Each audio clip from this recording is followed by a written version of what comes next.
Sir, unang question. Since yung verified impeachment complaint against BP Sara is now in the Senate, ang tanong ng marami, why the Senate went on break last night without tackling the verified impeachment case against BP Sara? Well, una, yun ang schedule namin. Alam niyo namang lahat yun. Na huling araw namin kahapon, magbe-break talaga kami at magre-resume matapos ang halalan sa June 2. Walang rason para magbago o baguhin yun kahapon.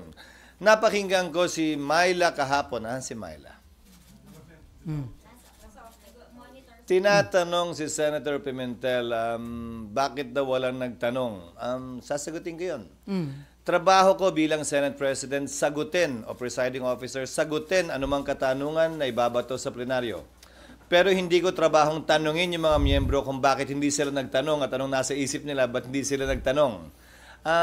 Fact is, walang nagtanong dahil hindi pa naman officially informed ang Senado, ang plenaryo, kaugnay sa paghahain ng impeachment complaint dahil dadaan pa ito sa isang proseso sang-ayon sa rules at practice at procedure ng Senado kaugnay ng mga impeachment complaints. So sir, mali yung impression na parang may napag-usapan ba na wag itong itackle sa Senate plenary? Walang caucus na naganap, walang usapang naganap sa pagitan ng mga miyembro ng Senado kaugnay nito o kaugnay ng anumang bagay. Bago kami nag-adjourn kahapon, nung Martes, nung Lunes, kahit nung nagdaang linggo, wala kaming pagpupulong na formal kaugnay nito. So what will happen now on the articles of impeachment? As Senate President, it's your call, di ba sir? So what is your plan? Isa-isahin muna natin. Sang-ayon sa rules ng Senado, kapag kami inihaing articles of impeachment or complaint or resolution on impeachment sa Senado, the Senate President, nakalagay sa rules namin, shall take proper order of the subject of impeachment. Ngayon, ano bang ibig sabihin ng shall take proper order of the subject of impeachment? Hindi nung impeachment complaint, hindi nung impeachment, but the subject of impeachment. Ibig sabihin nun, kailangan isaayos muna ng Senate President ang Senado para sa pag-conduct ng isang pagdinig o trial. Sasagutin ko rin yung isang napakinggan kong abogado na tila eksperto din daw sa mga bagay na ito. Sabi niya, the Senate shall immediately, ayon sa kanya, sabi ng Konstitusyon, proceed with trial. Busin na lang ng konti, pero parang hindi niya nabasa yung saligang batas. Walang sinabing immediately ang saligang batas. Ang sinabi ng saligang batas ay shall forthwith proceed with trial. Ngayon, kung babalik tanawan natin, bago ko sagutin yung tanong, Sally, kukumpletuhin ko na para... Okay. Kung babalik tanawan natin, may inihain na impeachment complaint noong 2011 laban kay Ombudsman Mercy Gutierrez. Inihain nyo ng March 23. Nag-adjourn ang Senado ng March 26. Walang ginawa ang Senado noon. Nagsimula ang trial May 19. Mahigit kulang-kulang isang buwan ang lumipas dahil magre-recess din sila noong mga panahong yon. Kung maalala nyo ang impeachment ni dating Chief Justice Corona, ng yumaong dating Chief Justice na si Corona, final ang impeachment complaint ng December 13, nag-trial po sila January 19. So kung susuriin nyo, base sa President yung salitang forthwith, hindi naman po ibig sabihin nun, kinaumagahan, agad-agad, dali-dali. Mahigit 2 buwang inupuan, pinag-aralan, binasa, tiningnan ng Kamara yung mga impeachment complaint na nakabinbin. Mahigit 2 buwan, hindi finorward ng Secretary General ang impeachment complaint sa tanggapan ng Speaker para i-refer sa plenary at sa Committee on Justice. Magkatabi lamang naman ang kwarto tulad sa Senado ng Secretary General at ng Speaker, ang Secretary ng Senate at ng Senate President. Bakit naman kami bigla sasabihang gumalaw umakto agad sa loob lamang ng ilang oras? Kung nagpa-banjing-banjing sila gawin ito, siguro wala naman silang basihan ngayon na madaliin kami lalo na nasa huling araw na ng sesyon. Yan pinadala sa amin, halos mag-aalas 5 pa ng hapon. So, bilang katugunan, gagampan na namin ang aming tungkulin na pwedeng magawa habang recess, kabilang na ang pag-review ng rules ng Senado sa impeachment dahil kailangan po itong i-update. Halimbawa, yung pagkakaroon at requirement ng judicial affidavits, yung pagkakaroon ng provision at procedure para mag-hearing sa harap ng commissioner, yung pagkakaroon ng matatag at malakas na pre-trial procedure para swabe na at hindi na komplikado at magulo yung trial proper. Ito ay mga bagong procedure sa Rules of Court na pumasok bago po namin itinalaga yung aming Rules on Impeachment noon na kailangan po naming baguhin. Pangalawa, kailangan pa rin pag-aralan siyempre ng Secretary General ng Senado, ng Secretariat ng Senado, yung impeachment complaint mismo. Tinanggap lamang namin yung kahapon. So dun sa nagsasabing, bakit hindi agad-agad binaba sa baba? May trabaho po kaming kailangan gampanan. Halimbawa, sang-ayon po kasi sa e-commerce law at sa e-gov law, pwede naman maglagay ng e-signature. Hindi ba? Sa resolution, sa bill, sa committee report. Pwede ang e-signature dahil hindi po yan verified. Subalit, ang complaint or resolution on impeachment, verified po yan. Pinanumpaan dapat yan sa harap ng Secretary General ng Kamara. Susuriin pa po isa-isa ng Secretary ng Senado yung mga pirma kung e-sig ba yun o wet signature. Bawal po ang e-sig. Dahil kailangan pinanumpaan ito. Paano ka manunumpa sa harap ng SecGen kung inutos mo lang yung opisina mong i-affix yung e-sig? Meron naman pong app, gagamit kami ng iba't ibang app para makita at malaman kung e-sig nga ba siya o wet signature. Para matiyak na yung bilang talaga ay sapat dun sa 1/3 para mag-comply dun sa direct filing sa Senado. Mga halimbawa lamang ito na mga dapat pang gawin at gampanan ng Senado. At bilang panghuling sagot, para mag-convene ang impeachment court, kailangan may sesyon ang Senado. Okay. Para manumpa ang impeachment judges, kailangan may sesyon ang Senado. Bagaman ang trial pwede mag-proceed kahit na recess, tulad ng nangyari kay dati at yumaong Chief Justice Corona, dapat ito'y masimulan, makonvene at mapanumpa ang mga judges kapag may sesyon.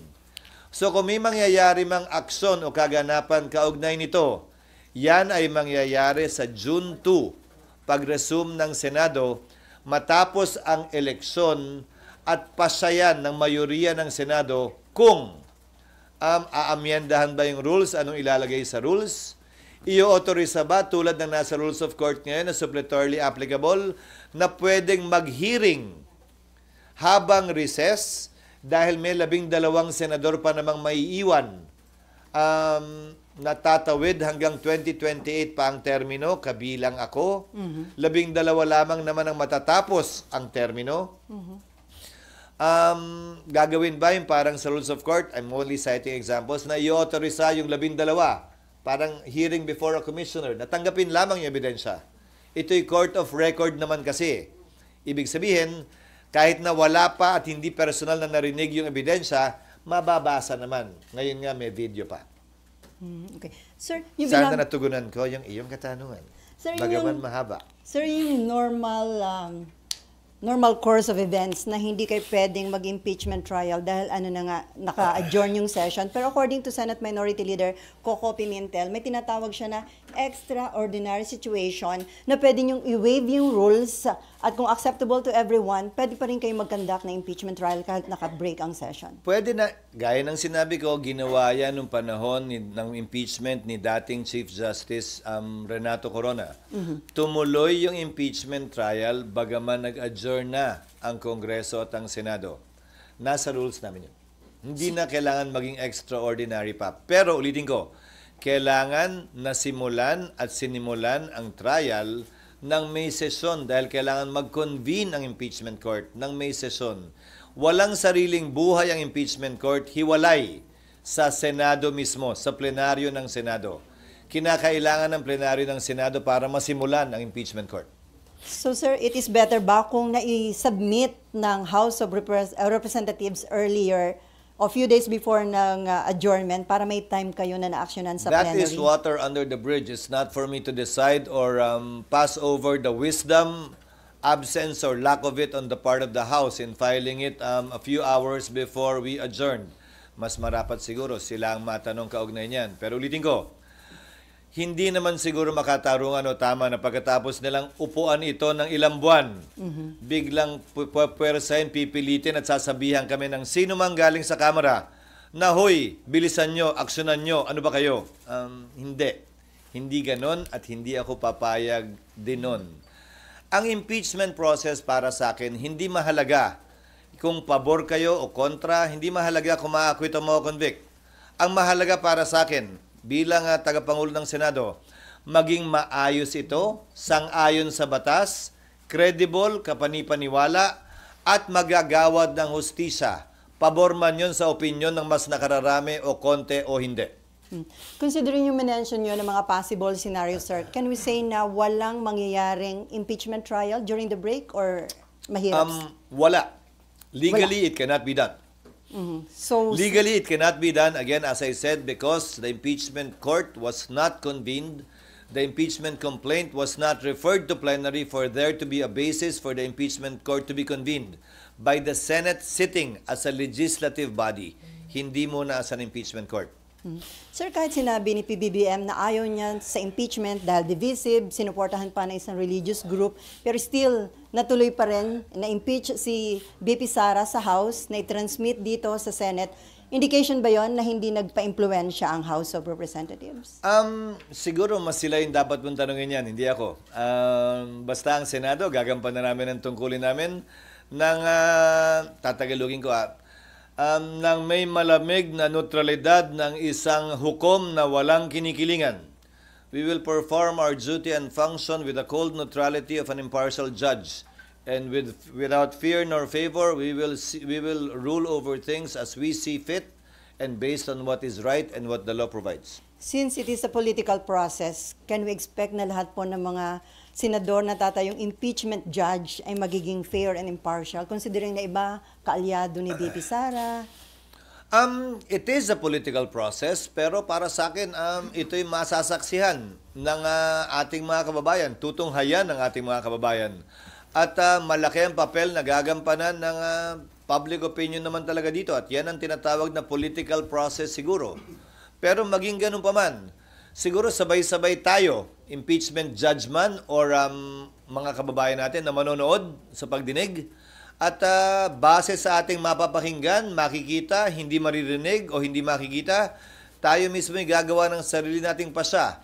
At dahil political process nga ito at mga politiko ang tatayong umuupo bilang hukom, sinong politiko ang kilala mo na sumusuwag, ika nga, sa public opinion, lalo na sa panahon ng halalan. So, inimbento talaga itong sistemang ito na nagsulat ng ating saligang batas para ganito naman talaga. Hindi para maging sobrang hiwalay, ika nga, sa opinion ng publiko kaugnay sa bagay nito dahil politiko din naman ang hinuhusgahan. From Myla muna, although para nabanggit nyo na, kung May phone in. kung sir, kung after election magko-convene yung impeachment court, tapos limited na yung time ninyo, carry over yun kung bago na yung composition ng mga senador at kongresista sa 20th Congress? Iyon ang aking paniniwala. Bakit? Ang Amerika kung saan natin kinopya yung ating sistema ng demokrasya at Republican government. Yung kanilang Senado, sa pagkakaalam ko, 1/3 lamang ang hinahalal at any one time. May naiiwang 2/3 pa rin. Kaya pwede mong sabihin, continuing body talaga yung Senado. Ang Senado ng Pilipinas, 12. So, walang majority, walang quorum ang maiiwan. Subalit, ilang bagay ang nais kong sabihin kaugnay nito. Tingnan nyo na lamang ang mga collegial courts dahil ito'y hindi function ng legislature. Hindi ito typical na bill sa aking pananaw na pagtapos ng Kongreso, i-file mo uli. Pag hindi na-aprobahan, kailangan aprobahan uli ng magkabilang kamara. Kahit na-aprobahan sa kamara, dito hindi, simula uli sa simula. Halos lahat naman siguro sang-ayon. Ito'y impeachment court. Hiwalay sa function ng lehislatura. Pero siyempre, kikilalanin ang pagtatapos ng termino ng mga miyembro nito. So ano ang pwede nating ihalin tulad dito? Ang mga collegial courts. Ano-ano ang collegial courts? Sandigan Bayan, Court of Appeals, Supreme Court. Isama mo na yung Constitutional Commission, kabilang ng Civil Service, ang COMELEC. Tanong, Kapag kami nakabinbin bang kaso sa mga ito at nagpalit sa tagal ng kaso sa mga korteng yan, ang mga mahistrado ng Korte Suprema, mahistrado ng Court of Appeals ng Sandigan Bayan, dahil ito ay mga courts of record naman, dinidismiss ba yung kaso o nagpapatuloy lamang? Hindi ba ang sagot ay nagpapatuloy lamang ito? Patuloy lamang yung mga kaso maski nagpapalit ang bumubuo ng collegial court na yon, tulad lamang ng impeachment court.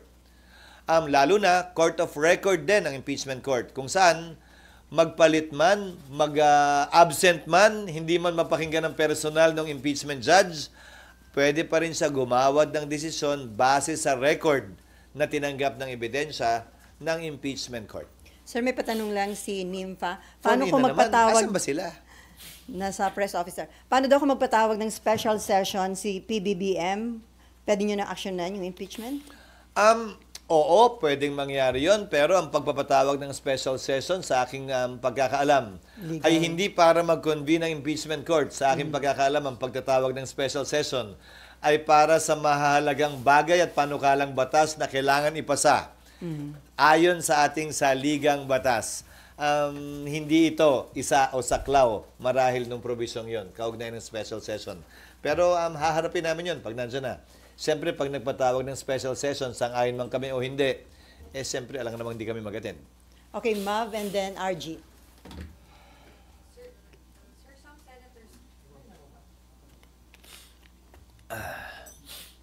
Sir, meron pong mga re-electionist senators na nag-raise na ng concerns na hindi nga raw sila makakampanya kapag araw po nagkaroon ng hearing during the break. Was that part of the consideration? No. Again, we did not talk about that. Nobody discussed that with me, that particular concern. Again, because no caucus was held about it for the simple reason that I don't want to presume that things will happen before it happens. Mukha naman kami masyadong excited, di ba, na, ayun na, bukas, nandiyan na, lika, meeting tayo. No, we did not do that. We had a lot of work to do trying to rush pieces of legislation that I'm sure you don't want to ask about anymore and will not talk about, given the impeachment, na mahahalaga din naman, na makabuluhan, at may malaking impact sa ating ekonomiya at bansa. Okay, RG. Just At teka, follow up lang dun sa kay Senator Bato. So, may Si basis... Senator Bato ba? Some senators lang ang sabi ni ma'am. Pero isa si Senator Bato na parang concern niya, parang talo sila o lugi kasi hindi sila makakapag-ikot habang ibang senatorial candidates makakapag-ikot. Actually, again, may basis yung concern. not necessarily. Tandaan mo, maraming senador maraming kongresista ang sumikat sa impeachment at naging senador. Maraming mga senador na nagre-elect din base sa impeachment. So, depende. Dahil nakatutok ang lahat ng buong sambayanan doon, ayaw mo nun, di ka na mag-iikot. Kung yun talaga yung pakay mo, meaning... So, depende. Ang sagot ko ron, depende. Pero ulitin ko, hindi namin napag-usapan yan. But it can make or break re-electionist. Well, definitely. Pero it's a platform, it's an opportunity. Saan ka makakakita ng live na teleserye tungkol sa tunay na buhay ng tao na hindi susubaybayan? Nasa sayo na lang kung yung karakter mo ba'y kontrabida ron o bida. At wala pang bayad, free. Isa pa yun, walang bayad. RG. Hala. Okay. okay, sir. Ang dami kasing pumirma dun sa impeachment complaint, about 215. Do you think that is reflective of the support for the leadership of the House? Hindi ko maintindihan kung saan nanggaling yung press release na yon ng Speaker. Sa pagkakaalam ko, ang impeachment complaint ay kaugnay sa pagpapanagot ng isang impeachable officer at walang kinalaman sa pagsuporta sa liderato ng Kamara. Iahalin tulad ko na lang siguro dito. Na ma-convict o ma-acquit ba sa dami o liit ng boto, magre-reflect ba yon sa suporta sa akin ng mga mambabatas dito sa Senado? Sana. Hanggat maaari, wag nating iugnay masyado sa politika o pangangampi ang prosesong ito dahil naihain na nga, ayoko nang bigyan ng kulay politika ito. Magkabilang kulay man, green man o red, o yellow o anuman. Sir, ang isa bang senatorial candidate can act as a defense lawyer? Candidate, what do you mean? Kasi may isang senatorial candidate, di ba? Parang may state, Attorney Vic. Sino?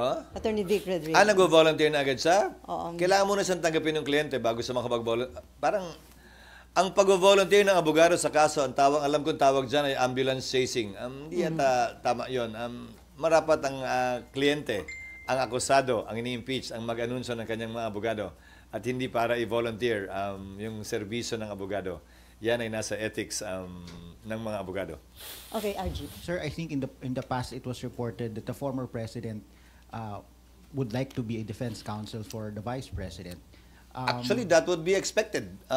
Sinabi na niya yan, abogado siya, abogado rin. Si Vice President Sara Duterte, abogado rin yung kanyang asawa. Hindi ko na ikakagulat yan kung mangyayari man yan. There's no legal impediment to that. There is none.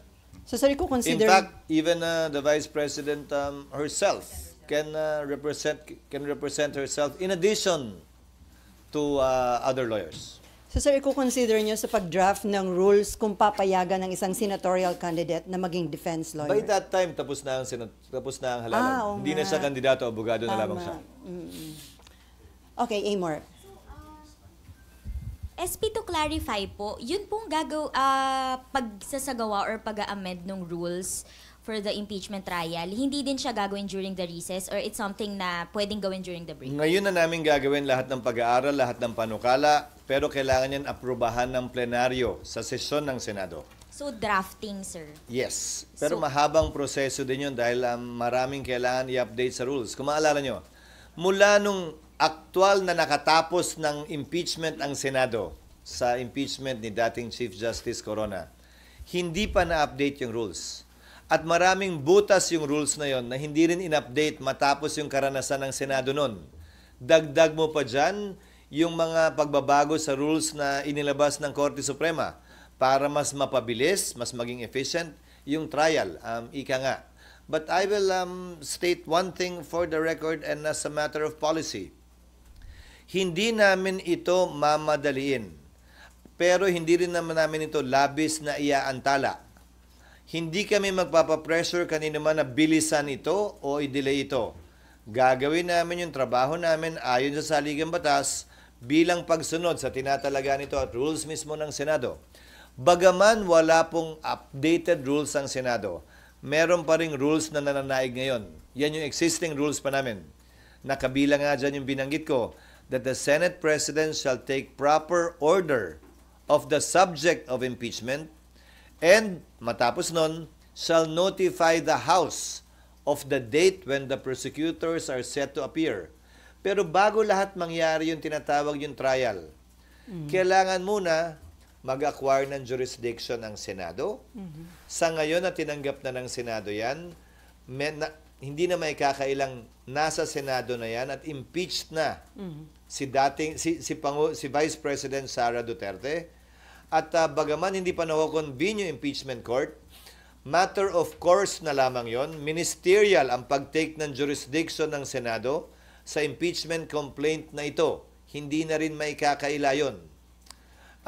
Pero kailangan pa matapos mangyari yon, i-amend yung rules, i-update yung rules, i-convene yung court, or base sa rules, pag nagsabi ang rules na kahit na hindi pa kino-convene ang impeachment court dahil nga patapos na ang termino ng 19th Congress, baka pwedeng bigyan ng kapangyarihan yung mga maiiwan na magsagawa na ng mga prosesong pwedeng isagawa bago ang trial. Kabilang na halimbawa, ang pagpapasagot sa nasasakdal.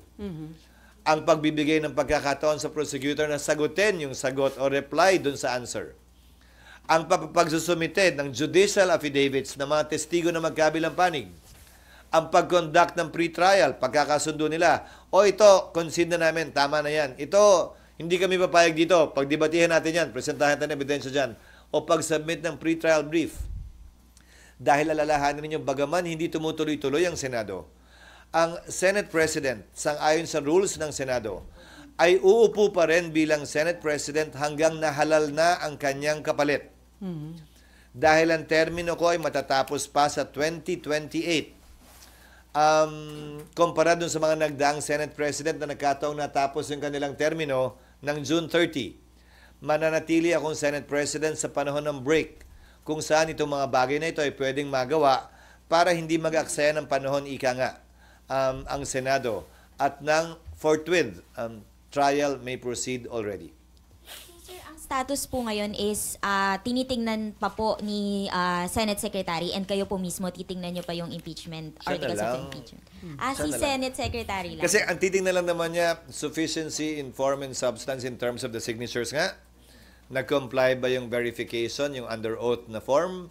Napirmahan nga ba ito ng 1/3, which is 102. Pero ayon sa ulat sa balita, 70% ang pumirma. So sobra doble o doble ang pumirma. Sobra doble ang kinakailangan bilang ng pumirma. So yun lamang naman ang gagawin niya. Matapos nun, ilalagay nila dapat yan sa agenda eh. Pero hindi tayo nga umabot doon. Dahil nga, kapos, gahol sa oras, at bakit ba kasi last minute at last hour na?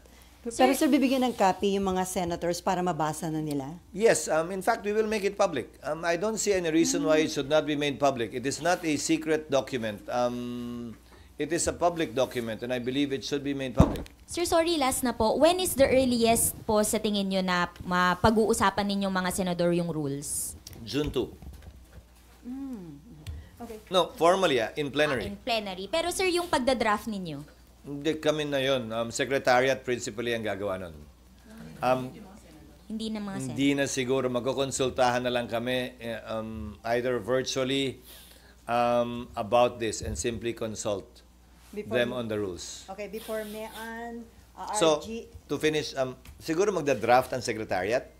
Papadala na lamang sa mga senador for comment or inputs. Para at least pag-resume namin sa June 2, medyo joined na yung issues. Ika nga, kung ano na lamang yung pagbobotohan kung meron man. okay, before Mayan, RG, Mav, and Cecil, may patanong lang dito, sir. Just to put on record, if BP Sara is found guilty by the impeachment court, does that mean she could no longer seek for any government position?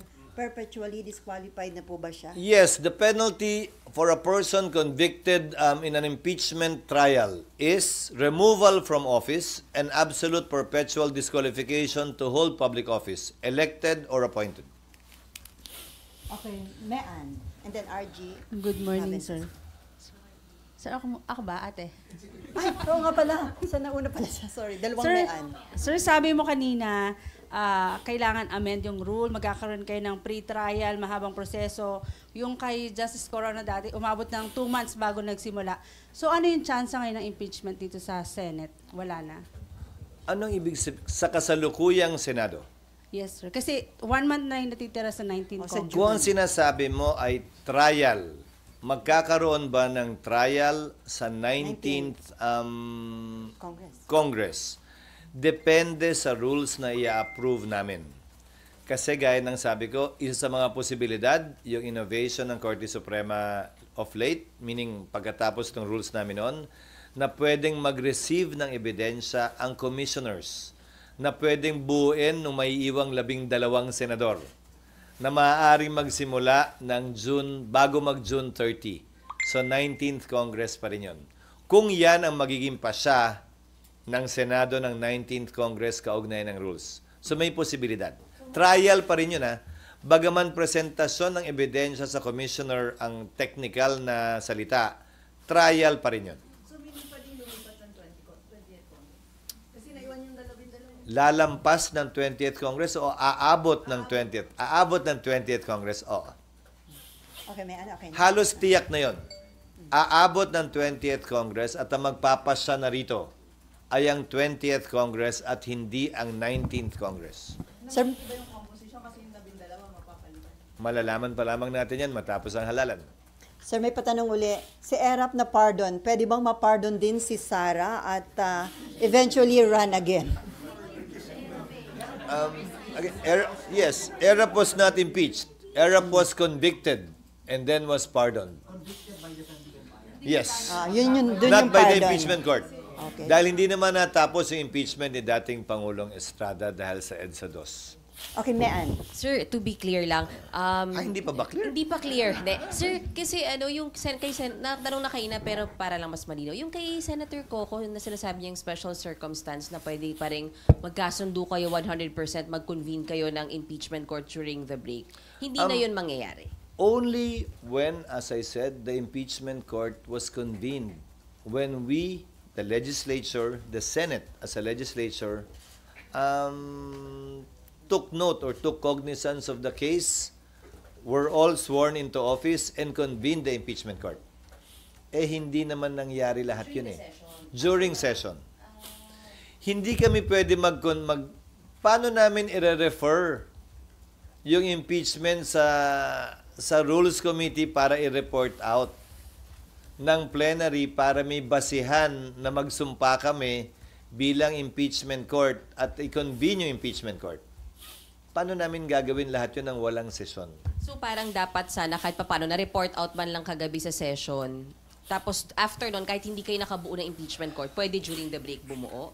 Hindi pa rin. Kailangan kasi yung Plenary pagsumpa namin at pag-convene ng impeachment court is in session. Ulitin ko ba't ba nyo kami minamadaling gumalaw ng ilang oras? Process lang. Sila mahigit 2 buwan, inupuan, pinag-isipan at pinag-aralan yan. Siguro naman entitled kami ng ilang araw man lang. Thank you, sir. That's all for me. Okay, RG and then si Mav and Excuse then me, sorry. Cecil. Sir, of course, there are those na may mga nagre-react na doon sa sinabi nyo kanina that it cannot be done during the break and that sa June 2 na ang earliest action. What is your message to them?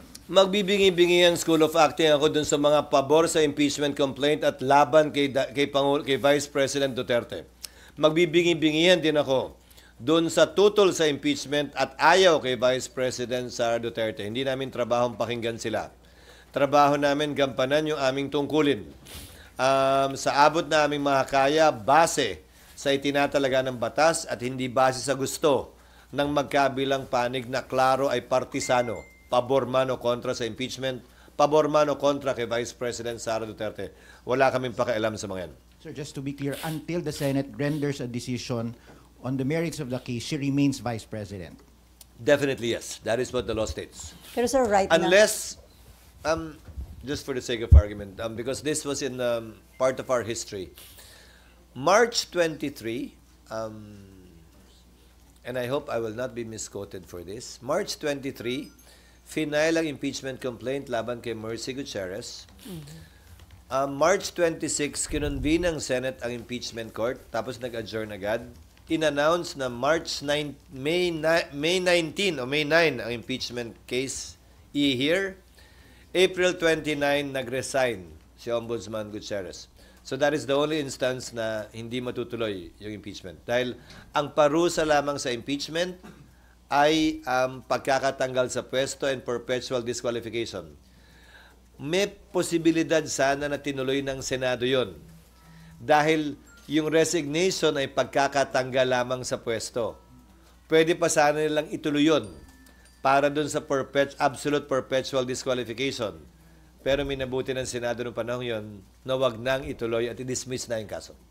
pero sir, right now, walang nang pressure o kumakausap sa iyo from both sides para yung isa, bilisan, aksyonan, o yung iba naman para upuan itong Well, impeachment. maraming bumabanat sa media magkabilang panig na gustong madalin o gustong Mag-aksyonan. i-dismiss ito. Pero walang epekto naman. At tulad ng sabi ko, hindi ko papakinggan yung mga boses na yan.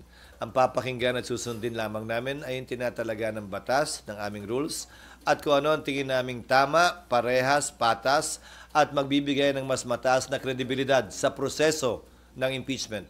Ano man ang kalabasan o maging resulta nito.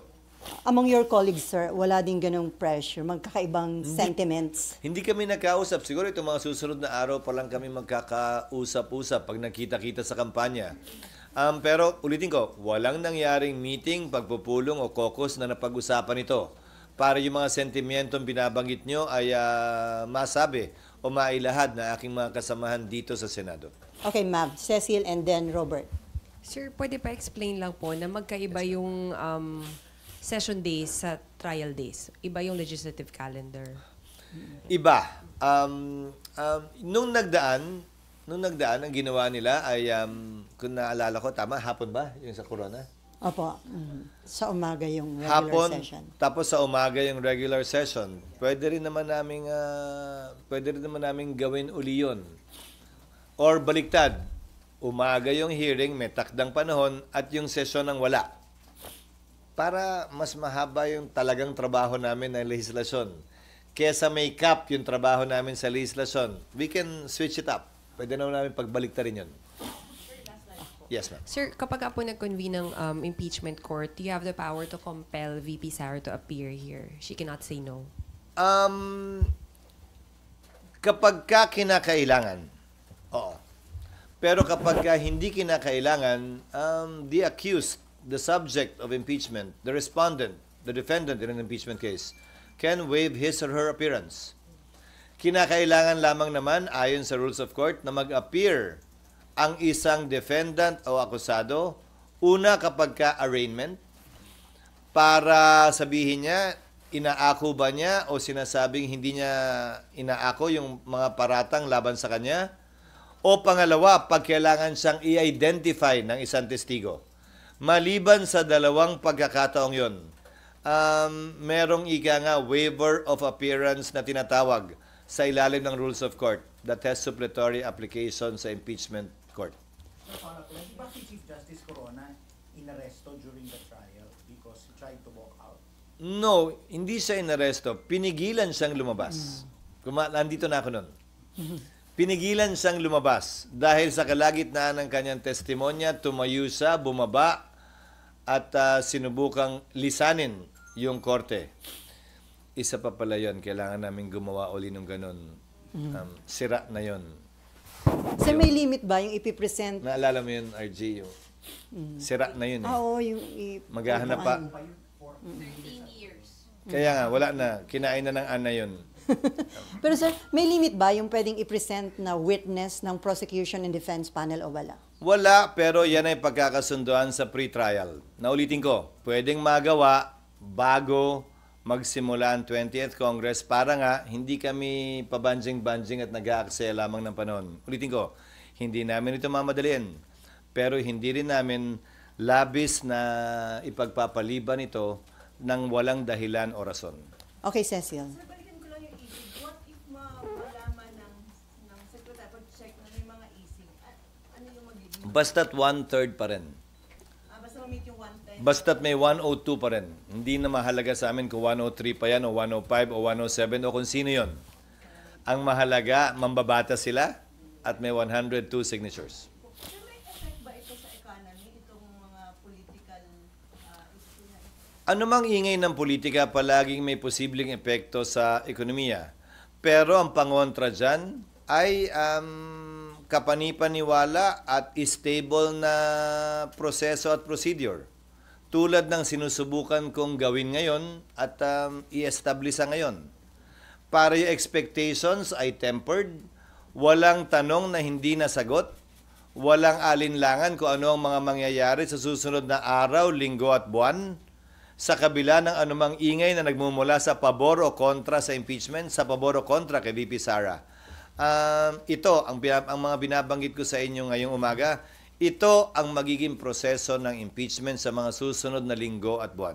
And lalo magkakaroon ng confidence yung mga investors na okay naman yung situation sa Oo, dahil ang impeachment ay isang prosesong nakasaad naman sa saligang batas. This is not an extra constitutional process. In fact, this is a purely constitutional and legal process provided for in our Constitution on how to make certain high officials of the country accountable for their actions and or inactions, specifically as alleged for alleged culpable violation of the Constitution, bribery, treason, graft and corruption, other high crimes, and betrayal of the public trust. Okay. Sir, may umuguin daw paggabi na po kasi hindi yata nadinig niyo po yun? Leadership sa... Hindi. Piso isa naman na yan. Again, I will reiterate what I said earlier. It is a rumor until it happens. Pang-counter daw yun ng mga Duterte, sir, dun sa impeachment. Again, it is a rumor until it happens. Bakit? Pag nagpalit, ano mangyayari? Baka kung ano nila, Anong iba nga mangyayari daw? Kaya. Sabi nung chismis. hindi matuloy. Anyway, Robert, and then Mean, Amor, and Raymond. Sir, balikan ko lang po yung discussion nyo kanina regarding dun sa special session. Sabi nyo po pwede ang special session provided na ipinatawag ng Pangulo doon sa mga mahalagang panukalang batas. Granted po na may special session, halimbawa magkakasama na rin kayo. Yung possibility na matakel pa rin ito bilang sidelines halimbawa or kaya i-convene yung impeachment court po, pwede po ba yun? Posible. Posible, but that is a subject matter to be decided upon by the plenary. Kasi ang kapangyarihan ng Senate President ay i-agenda lamang ito. Yung ginagawa naming mga referral sa floor na walang nag-object, sa anumang oras pwede mag-object kahit sino at pwedeng pagbotohan yon bago ma-refer. Maskin, lahat ng ginagawa namin sa plenaryo are done through a proper motion. At kung mapapansin niyo, parang gas-gas na lang sa tenga siguro, masyado na kayo at tayong lahat sanay. Palagi nagtatanong ang presiding officer, is there any objection? There being no objection, motion is approved. So, pag may nag-object, pagbobotohan. Pero lahat ng naganap o nagaganap sa plenaryo, pinahintulutan ng mga miyembro. Last na lang po. Sir, ano po ang mangyayari halimbawa po yung uupong hukom na senador, may kamag-anak po na kongresista na pumirma doon sa impeachment halimbawa ng Vice President. Ano pong mangyayari sa kanila? Ang pag-inhibit ng huwes sa rules of court man o sa rules on impeachment ay voluntary sa parte niya. Walang proseso para pwersahang ipa-inhibit sa pamamagitan ng botohan ang sino mang hukom sa anumang paglilitis. So kung meron mang ganyang pagkakataon, desisyon niya. Pero babalik rin ko. O kung may posisyon pala yung pumirma, may posisyon din ba yung hindi pumirma na kailangan din mag-inhibit yung kamag-anak nun? Hindi naman siguro, di ba? Bakit nyo sasabihin kailangan lang mag-inhibit yung pumirma? Bakit hindi nyo sasabihin dapat mag-inhibit din yung hindi pumirma? It cuts both ways. But for me, it's a purely voluntary act, whether an impeachment judge will inhibit himself or herself. Sir, follow-up doon. Pwede daw bang ma-disqualify ang sinumang senador na nag-express ng opposition sa impeachment? Ma-disqualify saan? Sa pag-act as impeachment judge. Kasi may nagsabing, oo. Sabi na kasi na para sa kanya acquittal. Hindi, parang tututulan ko hanggang dulo yung impeachment. 19th Congress ba yan o 20th Congress? Kasi ang magpapasya, 20th na eh. So, ang tinatanong ko sa inyo, yung senador bang nagsasabi niya na i-acquit ay 19th Congress ba siya o 20th Congress? Kung manalo, sir. O hindi pa natin alam. So, 19th nga ba o 20th? Kaya yung tanong ko, di ba? Pero sir, kung sakali, na hanggang 20th. Again, I will admonish and keep on reminding the senators who will surely be part of the impeachment court, either in the 19th or 20th Congress, dahil impeachment court pa rin naman ang magpapasya ng ilang preliminary na mga bagay. To kindly, please, refrain from talking one way or the other for or against the impeachment or the impeachable officer in relation to this case. Pwede naman nilang purihin si Vice President Sara hanggang langit kung gusto nila nang walang kinalaman at hindi pumapatungkol sa impeachment. Wala namang problema yun. Pero this is a mere reminder and admonition. Wala naman akong kapangyarihang pigilan o busalan ng kahit na sinong miyembro na nais magsalita kaugnay nito. Mayan, Amor, and then RG. Ay, Raymond pa pala, sorry. Actually, mainit dito ha. Mainit siya ha. Hindi niya ka-jacket-jacket. Kaya lang malulunod ako sa... Hi sir, good morning. Sir, ito kasi walang jurisprudence, walang president na yung tumanggap na composition ng Senado sa impeachment complaint ay itatransfer doon sa incoming Congress. So ano yung parang legal or constitutional basis natin na pwede nga na ma-push through doon sa incoming new composition of Congress? Tama ka na unang beses lamang mangyayari ito sa Pilipinas. Sa Amerika, hindi. Pero sinabi ko rin na may pagkakaiba. May pagkakataon sa Amerika na tumawid na yung impeachment sa panibagong kongreso. Pero ang pagkakaiba nga, 2/3 kasi ng senador doon ay naiiwan pa. Dito, 1/2. Pero, tatawid ang pagiging Senate President kung hindi pa tapos ang kanyang termino tulad ko hanggang 20th Congress. So, gaya ng sabi ko kanina, may basehan tulad ng ibang collegial courts.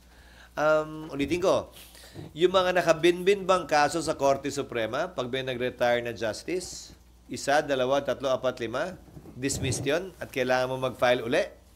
Yung mga nakabinbing kaso ba sa Sandigan Bayan, sa COMELEC, sa Civil Service, sa Court of Appeals, dismissed ba yun pag may nag-retire na isang mahistrado? Ang sagot din ay hindi. At yun siguro ang pinakamalapit na analogy, comparison na pwede natin gamitin sa impeachment court, na collegial court din. Minsan nga, bibigyan pa kita ng mas malalang sitwasyon. Yung ordinaryong korte natin na isa lang ang judge, nag-retire yung judge. Ibig sabihin ba nun, lahat ng pending na kaso sa korte niya, dismissed? At kailangan i-file uli dahil nagpalit ng judge? Court of record ang ating mga korte tulad ng impeachment court. Siguro ang basihan ay hindi na tumutuloy-tuloy yung Senado or semi-continuing body ang Senado. Ang basihan ay court of record ang impeachment court. At dapat lamang na magpatuloy yon hanggang matapos yung kaso. At hindi dito dapat kinikilala yung pagpapalit nung nakaupong mahistrado tulad nga ng sa ordinaryong kaso. Kung yun nga criminal case, ang kapalit at ang parusa pagkamatay o kung may death penalty o habang buhay ng pagkakakulong, tuloy-tuloy eh. Ano pa kaya ito na administratibo lamang? Ibig sabihin, wala itong kulong, wala itong parusang kamatayan. Pagkakatanggal lamang sa pwesto at pagbabawal na humawak na anumang pwesto sa gobyerno. Okay, Mian, Amor, and then RG. Sir, sabi niyo ipapatawag lang si VP Sara pag kinakailangan. Pero what if gusto niyang magsalita, sir? Walang Pwede. karapatan po niya yun. That is part of the rights of an accused under the Bill of Rights to confront his or to confront the witnesses against her. Karapatan po niyan. Mag-attend araw-araw, kada hearing, magsalita bilang abogado. Dahil pwede siyang tumayong abogado para sa sarili niya o tumayo pa nga bilang testigo. Umupo bilang testigo. Pwede po yan. Nasa sa kanya. Pero hindi siya pwedeng piliting tumestigo sa kaso because it will violate, on the other hand, the right against self-incrimination. Kumbaga, hindi siya pwedeng patawag ng prosecution at pwersahang paupuin doon para tanungin kung ayaw niya. That cannot be done. Sir, yung nangyari kay CJ Corona noon, pwede rin po ba o gagawin nyo ng rules to na magsi-statement lang ayaw niya ng Q&A? Hindi pwede. Dahil sang-ayon sa rules of court that is suppletorily applicable to impeachment to the impeachment trial, may karapatan mag-cross-examine ang kabilang panig sa sino man testigo ipepresenta ng kabilang panig. So, pag nagpresenta ng testigo ang prosecution, may karapatang i-cross-examine yan ng depensa. I mean, sir, si VP Sara, kung just in case No, na parang kung sino man nga, karapatan yan ng kabila. At kapag ka hindi na subject sa cross-examination, hindi admissible yung testimonya ng testigo. Sir, may... Sir, pag just in case naman daw ipatawag nyo, kailangan siya, pero hindi siya dumating, meron bang kaparusahan pag ganun? The impeachment court, very much like the Senate, more so in fact because it is an impeachment court, has the power and authority to issue subpoena. May kapangyarihan nga kami mag-issue ng subpoena. Sir, At may... sang-ayon sa rules, yan ay pwedeng i-issue lamang either sa pamamagitan ng botohan o kung babaguhin yung rules, sa pamamagitan lamang ng kautusan ng presiding officer. Sir, may certain period ba para tapusin yung impeachment trial o pwede itong parang matagalan? Wala, pero sino ba naman na may gustong umabot ito till kingdom come? Wala naman siguro may gusto nun. One way or the other, kailangan ito pagpasahan at desisyonan. Ulitin ko, nang hindi minamadali, pero hindi rin naman pinagpapaliban ng labis. Okay, Amor and then RG. SP, kung matuloy po yung impeachment trial nga this 19th Congress, ang sabi niyo po possible na umaga, plenary session, and then hapon yun pong impeachment trial. So sir, paano yung time dun sa mga pending bills and offhand? May mga nakikita po ba kayong mga bills na pwedeng maapektuhan ng lack of time dahil matatapos na nga po yung 19th Congress? Maliit na lamang ang epekto kung meron man. Dahil pagbalik namin sa June 2, 6 na session days na lamang ang meron namin. So, 6 na session days na lamang apektado nung AM-PM schedule na binabanggit mo. At kung mako-convene nga yung impeachment court sa panahong yon, magre-recess na rin kami makalipas ang 6 na session days. So yung balance ng mga araw na yun hanggang June 30 ay puro trial na lamang yun dahil hindi na kami pwede magsesyon. Sir, kasi kanina sabi niyo you will review the signature. So, No, the secretary the will. secretariat will review Wag the naman signature. na ako yun. The secretary. Ayoko. Oo nga, 200 yon. But sir, May app pa. We will be using several apps to be able to detect and check. Minsan by the naked eye kita na kung e-sig o wet signature. okay, sir.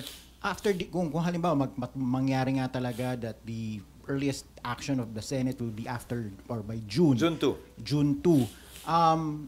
Maraming pwede mangyari within that time. The complexion of Congress might change because of the elections. Since napag-usapan na naman natin yung hypothetical kanina, So hypothetical tayo ulit. is it also possible na the next Congress, the House, can withdraw the complaint? Yes.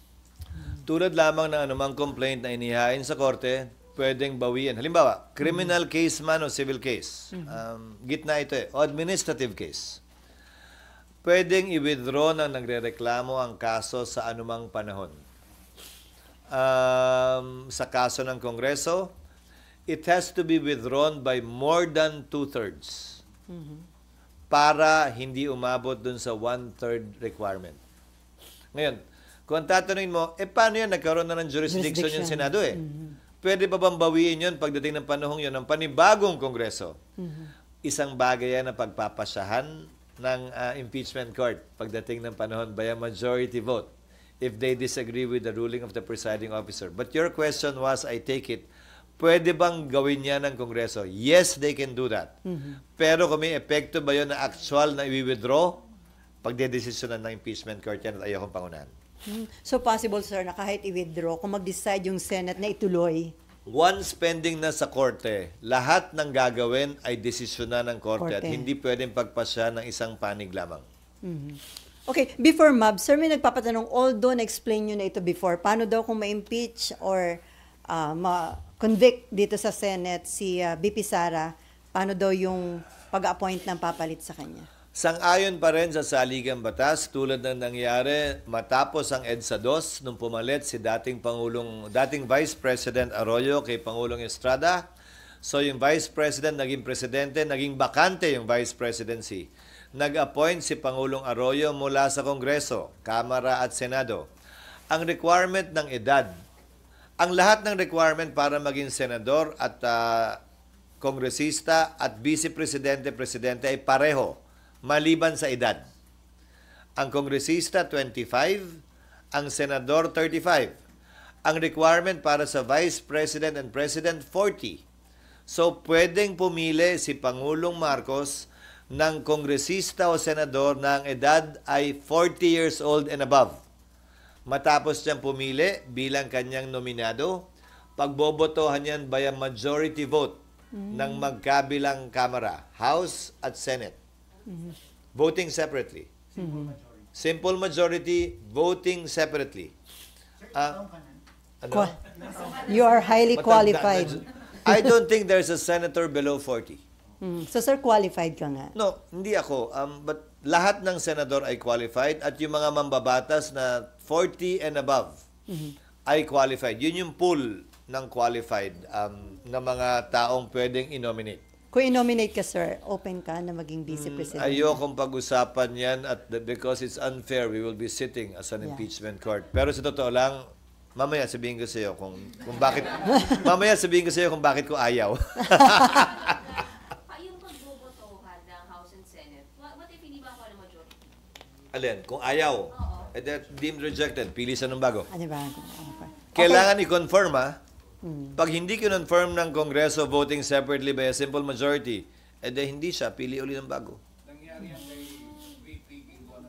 Pero kinonfirm ng hindi ni-reject. Oo, in-appoint siya and then A simple kinonfirm. majority confirmed the nominee of then President Gloria Macapagal-Arroyo.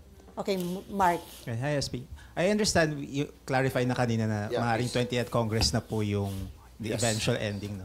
But working under the scenario na under the 90th Congress, we have 23 senators. So 2/3 of 24 seats po ba yung vote to convict or 2/3 of the 23 current Yeah. composition. Still of 24 because always favorable to the accused. So, So there's already one favorable vote in the 19th Congress sa impeachable officer because that officer cannot vote in favor of the impeachment to comprise 2/3. 16 pa rin. okay. Sir, yung length ng impeachment depende sa mga evidence at dun sa proceeding. Wala namang certain dapat 3 months tapos na yung ano. Wala akong balak ilagay na cap, walang cap sa rules, pero gaya ng sabi ko, through judicial affidavits, bagong rule ng Korte Suprema yan sa Rules of Court, and a stricter, longer, more complete pre-trial brief. Hindi magtatagal naman siguro ng ganun katagal. Lalo na, continuous trial talaga ito. Day to day, we will conduct the trial. Monday to Friday, Monday to Depende na, ulitin ko, sa magiging rules ng Senado. Pero nung kay Corona ba, Monday to ano ba yan? Thursday. Parang okay pahinga naman. ng Friday. Basta hindi na abot ng Sabado at Linggo yan. Kung ang teleserye nga hanggang Biyernes lang, di ba? Huwag na natin paabutin ng Sabado at Linggo. Sir, yung pre-trial. O tamo, tumatawad ka na ng 4 days. Yung kay Corona. So, hindi nalalampas ng teleserye 5 araw sa isang linggo. Yung pre-trial, mga ilang araw lang yun, sir.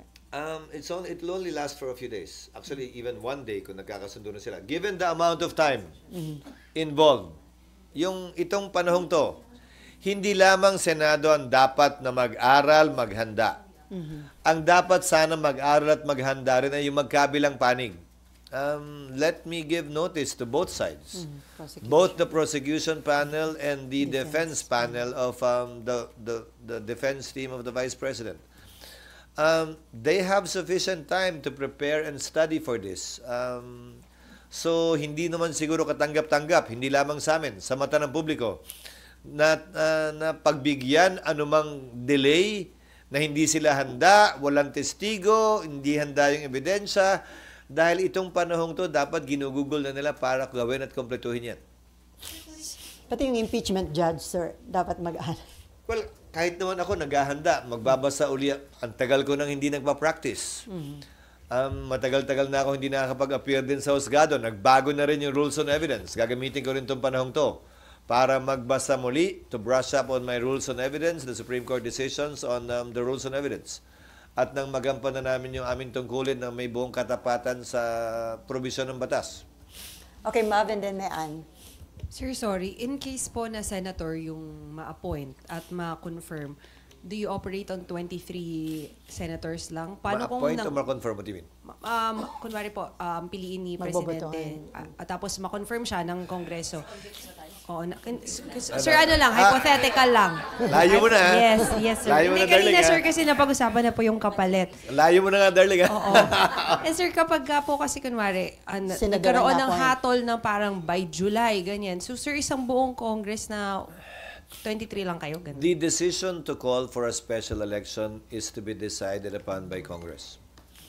Ang pagtatawag ng special election sa anumang bakanting pwesto, congressman o mayor, vice mayor o senador ay desisyon ng Kongreso. Bakit? Kailangan kasi mag-appropriate ng pondo para sa special election na yon. At hindi basta-bastang nagagawa yon. Sa kaugnay naman ng COMELEC, meron silang pondo. There are times, may mga taon na may pondo sila for special elections. Pero may mga taon na wala. So kung may pondo sila to conduct special elections, COMELEC can do it on its own by basing it on a resolution either from the House or the Senate to fill that seat. Pero madalas in practice, hindi po ginagawa dahil may quorum pa naman ang Senado. Hindi naman makakaapekto sa quorum. Marami na rin nabakanteng posisyon sa House sa pamamagitan ng pagpanaw ng mga mambabatas. Hindi na nagpapatawag ng special election ang Kamara. Bihira magpatawag. So based on the resolution, pwede magpatawag ang COMELEC kung may pondo sila. Kung wala, kailangan talaga ng isang batas para magpatawag ng special election. Okay. Sir, sorry, may pahabol na tanong lang po yung desk ko. Kanina, sir, yung kung hindi po atin si VP Sara, tapos pinatawag siya dito, pwede siya isubpoena. Yes. Should she ignore the subpoena? What happens? Subpoena is a compulsory process, meaning to say she can be compelled to attend. like what we do with respect to witnesses in the hearings of the Senate. The Sergeant at Arms, with the assistance and aid of law enforcement officers, may effect the compulsory order for her to appear Mag-issue in ng warrant plenary. of arrest, sir? But I heard a comment of Vice President Estrada that she welcomes this in order to present her case. So, VP Duterte, sorry. That she welcomes this. Estrada. Sinasabi ko? Estrada. Sorry. VP. But I heard a comment of VP Sara in connection with the looming impeachment complaint to be filed against her that she would welcome it as an opportunity to present her side of the story vis-a-vis the accusations being hurled against her by members of the House. So I hope that will indeed be her position. So, kung mag-change yung kanyang stand, hindi nga siya mag-attend kahit may subpoena, possible yung pag-issue ng warrant of arrest? Merong subpoena lang. Hindi pa naman warrant. Subpoena is enough. Kung hindi pa rin nga siya mag-attend? Again, a subpoena is a compulsory process. The Sergeant at Arms and law enforcement officers can enforce a subpoena. Okay, ma'am. And then Cecil. Sir, yung pre-trial ay mangyayari pag na-convene na? O pre-trial Under our rules kasi, wala pa yon. Kasi wala pa naman noon eh. So, pag sa amendment namin ng rules, nilagay na yon, pwedeng pagpasahan ng 19th Congress na payagan na yon sa ilalim ng 19th Congress. Dahil nga, yung presiding officer, sangayon sa aming rules, ay may kapangyarihan to take proper order of the subject matter of impeachment. I mean, it should happen, yung pre-trial, pag na-convene. So, June 2 onwards pa rin. Hindi kailangan nga ma-convene eh. Kasi, ang magulo pa siya eh. Kung isipin mo, convene, susumpa, tapos susumpa uli. Sir, basic to. Ano po bang laman ng pre-trial? Nakalagay doon yung mga ebidensya nila, yung bilang ng testigo nila, at nakapaloob doon yung judicial affidavits nila. Kumbaga, halos wala ng direct examination. Dito na napanood nyo sa Corona trial na, so nung petsang to, nasaan ka? Nakalagay na rin yung kwento niya, ipapa-identify na lamang sa kanya yung kanyang judicial affidavit. Ikaw ba talaga gumawa nito? Pirma mo ba to? Lahat ba na nakapaloob dito ay totoo?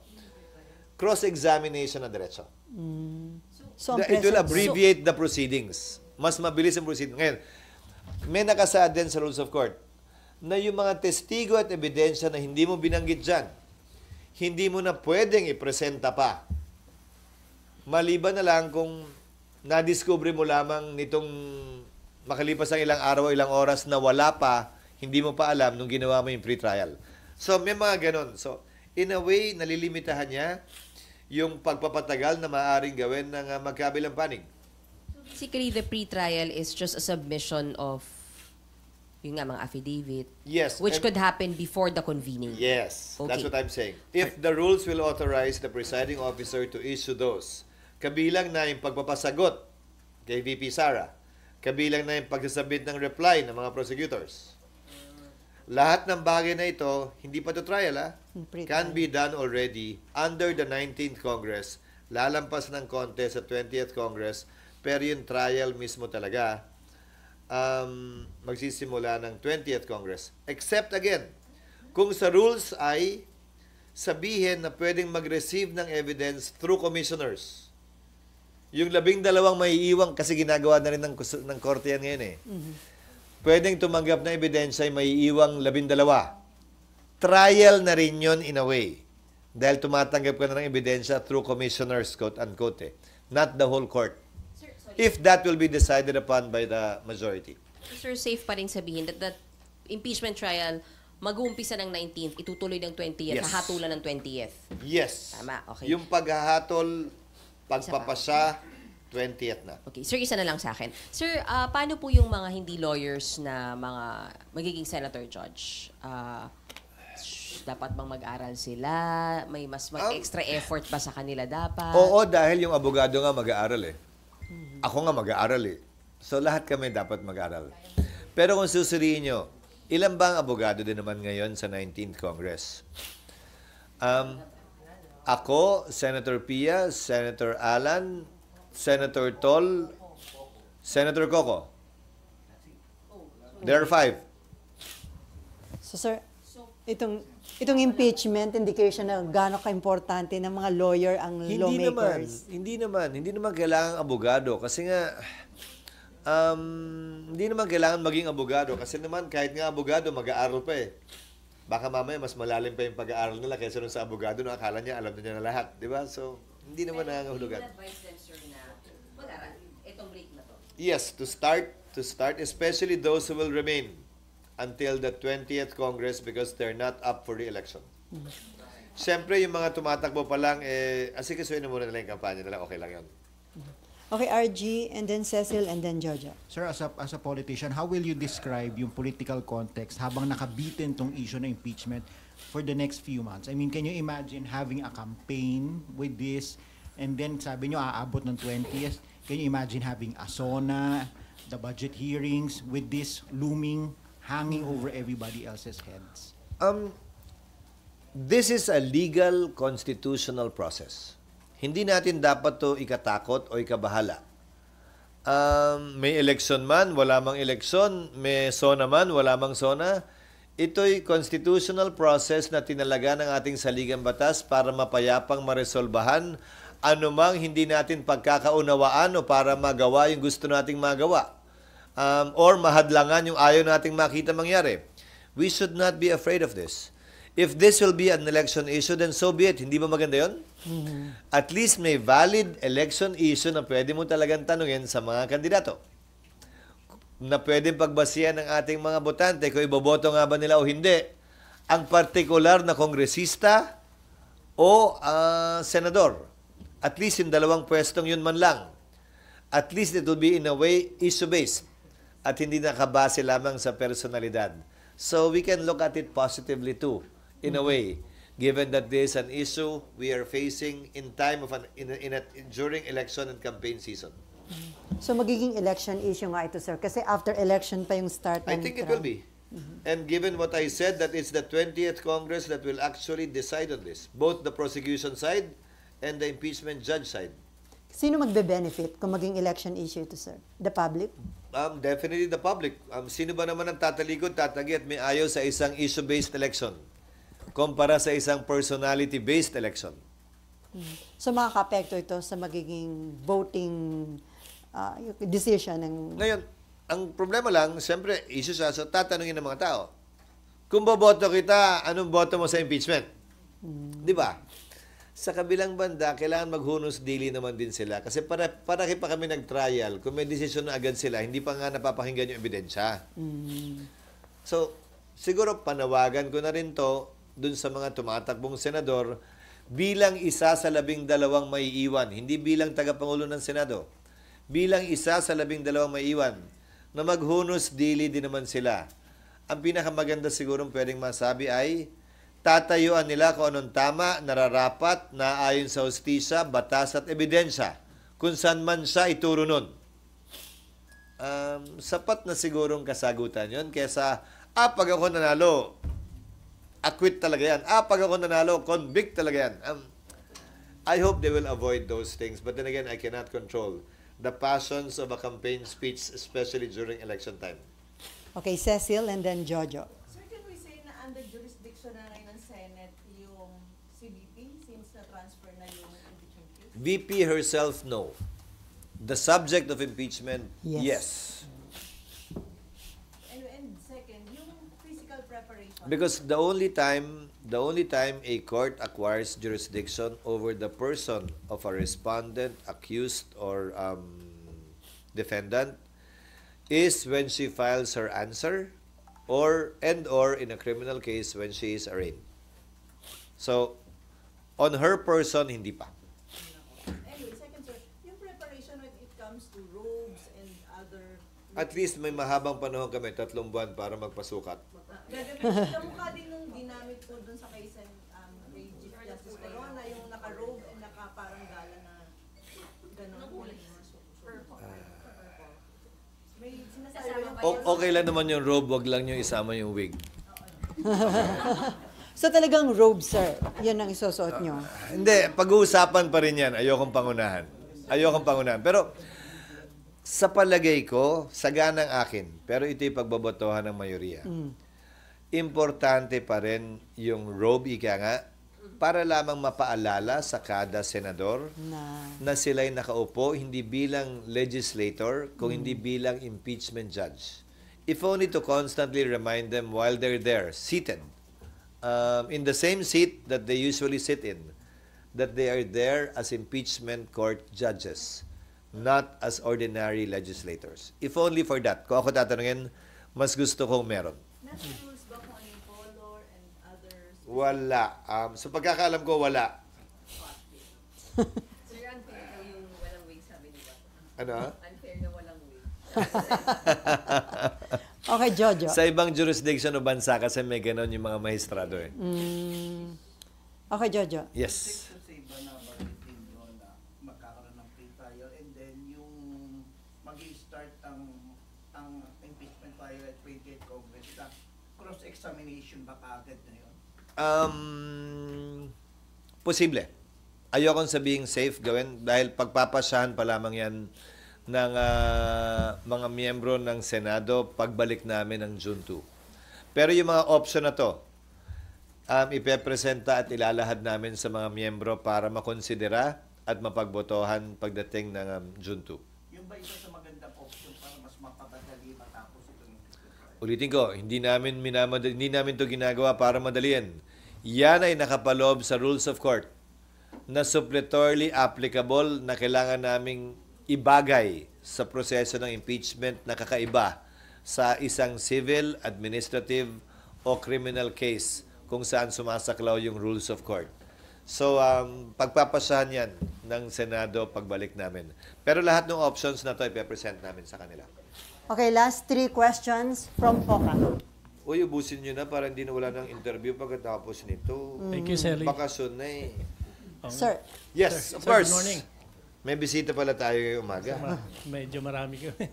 Yes. Sir, you perfectly remember the moment when that envelope was not opened during the impeachment trial of President Estrada. I was a congressman, yes. Yes, I sir. remember that. I was not here. Yeah.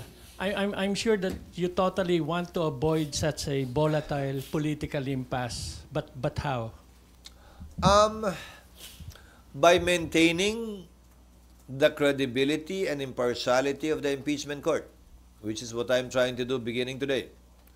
Again, without fear nor favor, nang walang pinapaboran, nang walang kinikitilang karapatan, gagampan na namin yung aming tungkulin. Pero sa dulo, sang-ayon kasi sa rules on impeachment. Kaya di ba si Senator Pimentel noon ay nagbitiw, kung tama ang pagkakaalala ko. Dahil under the Constitution, ang uupo bilang presiding officer talaga kapag ini-impeach ang presidente ay Chief Justice. Hindi naman talaga, wala namang co-presiding eh. Wala rin namang majority leader ang impeachment court eh. Ginawa lamang nila noon yun eh.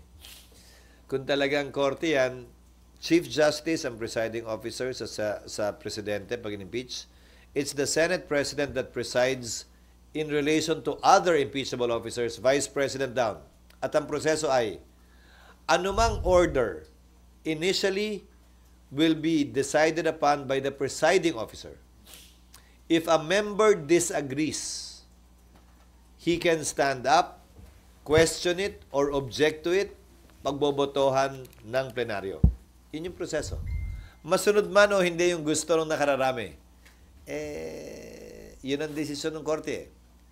Ngayon, pwede rin desisyon na ng presiding officer kung ayaw niyang magpasya. Sasabihin niya, ayokong magpasya dyan, ibabato ko sa plenaryo. Kayo mag-decide. Kung ano man ang maging resulta nun, yun ang susundin ko bilang presiding officer. Sang-ayon man yan o taliwas sa gusto ng mas nakararami. Yun yung proseso eh. Actually, they had no choice at that time but to follow the majority. Sir, follow up. Yes, please. Sir, the matter of shifting an impeachment case from the 19th to the 20th Congress, we heard your position, Yes. but can that be questioned and clarified with, for example, the Supreme Court? Of course, they can do that.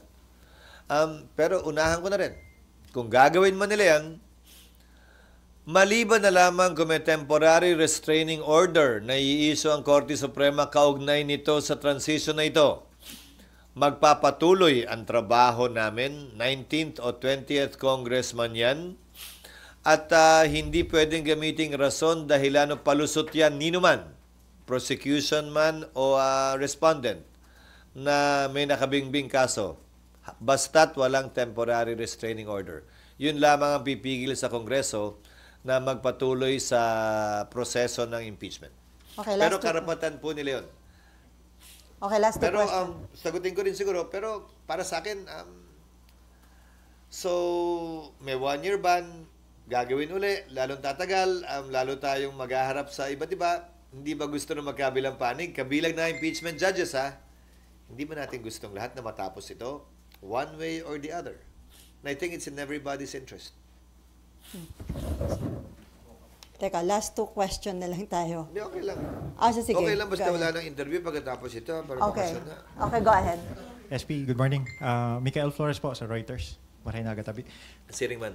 Sir, you mentioned that as Senate President, you have the power to set the agenda for during plenary, and it was asked earlier that and you mentioned that it's possible na you can convene as an impeachment court should the President authorize a special session over another matter. So, as Senate President, will you include that in the agenda should the President decide to hold a special session? If the Secretariat is ready, yes, it will be included in the agenda, but it's not my sole decision. It will be voted upon by plenary. You're not usually with us on a daily basis, except for today, perhaps because of the impeachment complaint. Everything we do, although it's not being objected to, it seems like it's an order being issued by me. Everything we do is subject to the vote of the majority. So kung wala nag-object, ibig sabihin, bumoto silang lahat pabor doon. If someone objects, then we have to put it to a vote. But these things are decided upon by plenary, not by the presiding officer alone. Sir, may patanong, yung daw bang verdict ng impeachment court can still be appealed sa Korte Suprema? As far as I know, no. Final na yun, sir. It has been tried, I think. I forget the ruling. For having committed grave abuse of discretion or something, but I think the Supreme Court dismissed it. Again, if my recollection serves me right. Sir, Yes, ma'am. Buena Bernal of CNA Channel News Asia. Can we get an English soundbite on? So the elections were gathered. Hirap yun, ha? Yes, please. The signatures at the House were gathered pre-election, where, as you know, political influence is high because of the carrots that could be there. Now, unwittingly or otherwise, the Senate, you say post-elections would be the impeachment trial court, but now, because that's a constitutional process, and there are quarters who say that this is political vendetta, can you talk about the Senate, this body where you are a leader, being a political tool to affirm what experts have described as a core problem in Philippine politics, which is personality politics? It cuts both ways. I will try to English as best as I can. It cuts both ways, remember. You referred to carrot politics, but given that it's election time, those who signed may have been blinded by that. I'm not saying that they were. But what about those who did not sign? Weren't they motivated by politics as well? It is a political process. So it's unfair to accuse only those who signed of politics and not those who did not sign. They were both engaged. In politics. And as I said earlier too, given that we're only translating what I said earlier in Filipino, remember? And as I said earlier too, I think it's an opportunity, given that it's election time and campaign season leading to the 2025 elections, that we actually have a chance of this being an issue-based election, at least insofar as members of the House and members of the Senate are concerned, with the admonition on the part of the members of the Senate, for them not to be too partisan with respect to saying what their judgment will be should they win and become an impeachment judge. I hope this will be asked by voters in debates, what their position is or will be, and let that be the basis of the judgment of our people, whether or not to vote for them in the coming elections.